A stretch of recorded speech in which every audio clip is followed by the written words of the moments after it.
au brouillon, ça vaut le coup de réfléchir un petit peu et de ne pas partir à l'aveuglette. Et c'est toujours plus pratique de connaître la réponse à une question avant de se lancer dans une démonstration. Et ces deux nombres-là, 325 et 724, sont-ils premiers entre eux? À vue de nez, comme ça, j'ai pas vraiment d'éléments de réponse. Mais grâce à la machine à calculer, alors, il y a des nouvelles machines maintenant qui ont la touche PGCD.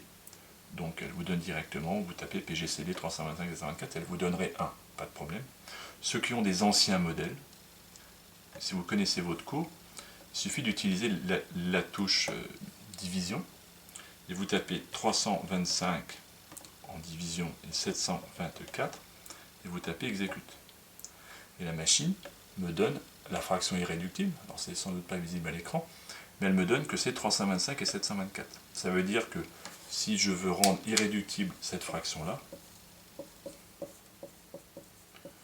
eh ben, il n'y a aucune possibilité de la simplifier, elle est déjà irréductible. Ça veut dire qu'il n'y a pas de diviseur commun entre 325 et 724, sinon on pourrait la simplifier. Et donc forcément, ces deux entiers sont premiers entre eux.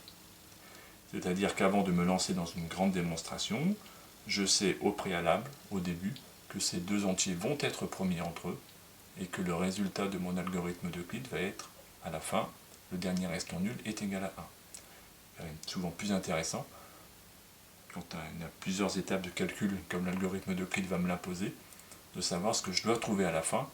C'est quand même réconfortant.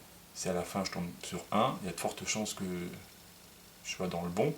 Et inversement, si je tombe sur 2, 3, 4 ou autre chose comme résultat final, c'est que j'ai fait une erreur.